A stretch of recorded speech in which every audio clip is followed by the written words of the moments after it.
Hi there, I'm Marvin Estes. I'm teacher of environmental science, anatomy, and physiology here at Cape and Mount Carmel.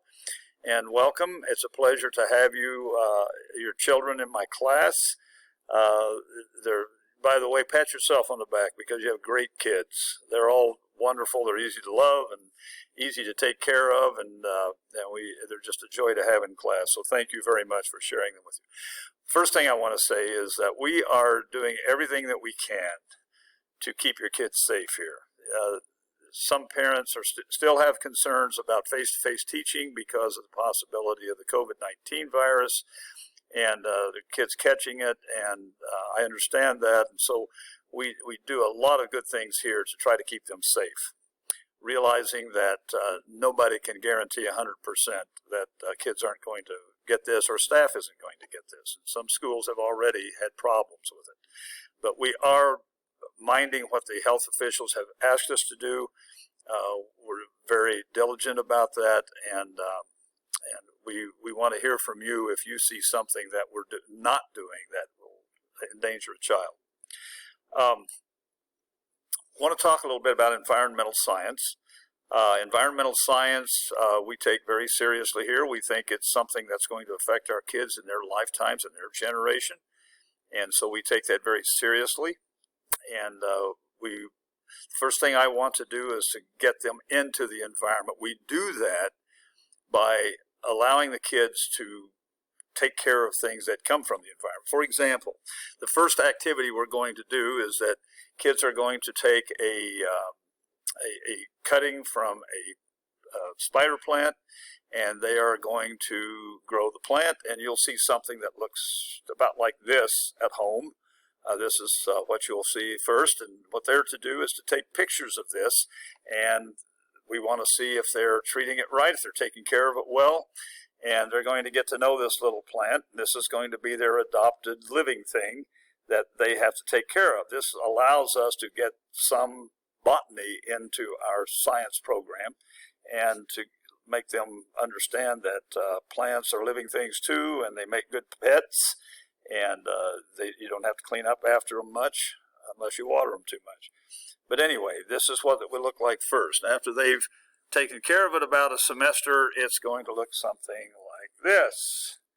And by the time they get through with the course, we hope that they have a plant that they can put in a hanging basket and they can take to college with them. Probably there's no place on the face of the earth more toxic than a two-man dorm room in college. And so you need some freshmen, some fresh air in that room. And so we hope that by the time they get through, their plant looks something like this, and they can take it to college and they can enjoy the fruits of fresh oxygen and the lack of carbon dioxide in their dorm room, which keeps them more alert, more awake, and makes their dorm room smell a lot fresher. Beyond that, we do lots of projects. This is a project learning class, and kids will be examining your backyard. We didn't think it was appropriate to get a group of kids to go to a study area this year, and so they're going to figure out what's in their own backyard. And we have to do this right away because we have a really cold day today. This is Wednesday, the 9th of September, and the temperature is in the 40s out here. And so bugs get that message really fast, and they go diving into something nice, warm place that they can go and hibernate. So we've got to be really quick about looking for bugs. Now, I've had this question before. We do not go out and collect anymore. We don't kill things just to have them in a museum because we realize even the bugs are disappearing. The species of bugs, the populations are going down, and so we don't want to contribute to that. So we're going to ask your student to be really handy with a camera. Most of them have cameras on their phones, and part of this project will be that they will take pictures of things that they find in the backyard, and they will bring them in, and we'll hopefully make a notebook out of that, and they'll have an electronic notebook that they can take with them and remember all the fun projects that they did in environmental science. We also delve into the study of ecology and environmental pressures and problems that we're experiencing now. Global warming is one of those things, not the only one. We also study pollution. Students will pick their favorite biome to report on, and they'll do a presentation in class. We'll learn from each other by doing the research on biomes. Another project that we do is we find is gases, carbon dioxide, methane. Are they the only contributors to global warming, to the greenhouse effect? And one of the things that we do is we're going to go out and take the temperature of various surfaces on our campus, like the asphalt, the football field, the turf surface, the track, a grass surface, a shady grass surface, bare soil. We're going to examine the temperature of all those to see if there isn't a contributing factor there to global warming. And so even the top of the buildings, that absorb, we have all silver covering on our roofs, and so that reflects the light instead of absorbing it. So we want to take the data, we want to look at the data, we're going to graph it, we're going to act like scientists in that regard, and that's just one of the activities that we do. So we'll be spending a lot of time this year in good old hands-on activities, but doing the science on them, taking data and figuring out what we can learn from looking at data, looking at graphs and so on, but about living things. And we have some projects that have spun off from this.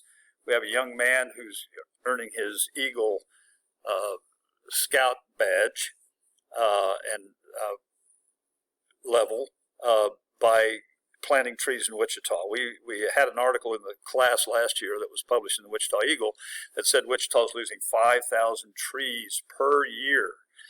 And one of our students took a serious turn of that article and said, let's do something about this. And so he's trying to earn his Eagle Scout badge this year by working with the Wichita Forestry Department by planting trees in parks. If the city will provide the trees, he and his friends will provide the labor, and they will dig the holes and carefully plant the trees. And we've been working on how to do that successfully, but they're under the guidance of the Wichita Forestry Department.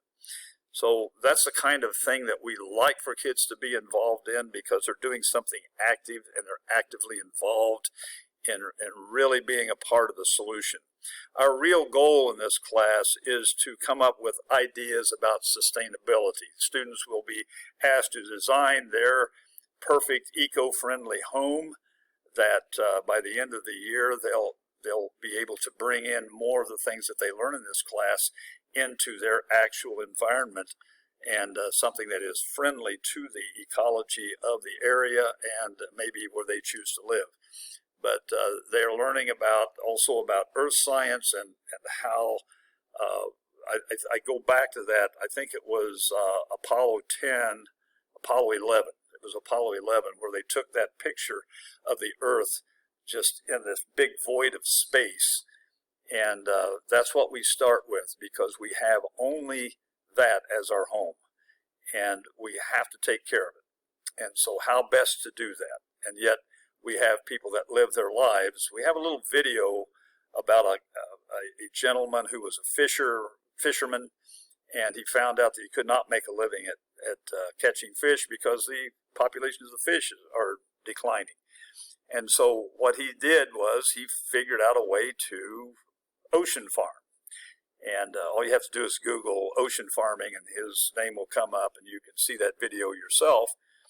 We also see a CD called The Little Farm about some people who bought a farm, didn't know how to make it work, and they hired an expert who was an environmentalist, and he came in and made this work for them. And that's a very interesting, it's almost movie length, so get you some popcorn and a Coke and sit down and watch it sometime. It's really enlightening, and it's really an intelligent way to approach the environment. We will also see how experts have reduced the amount of desertification, the changing of arable soil of agriculture turning into desert, and they will learn that as well. So sustainability is our goal in this course. That's it. I want to thank you for trusting us with your children. They're great kids. We love them all. And if they have a problem, if you have a problem, please contact me. The syllabus has my phone number and my email addresses in them. And please feel free. Don't hesitate to contact me and feel like it's an imposition or that I'm going to be upset with you or your children because of it. Please, if you have a question that you have about the course, please call me anytime.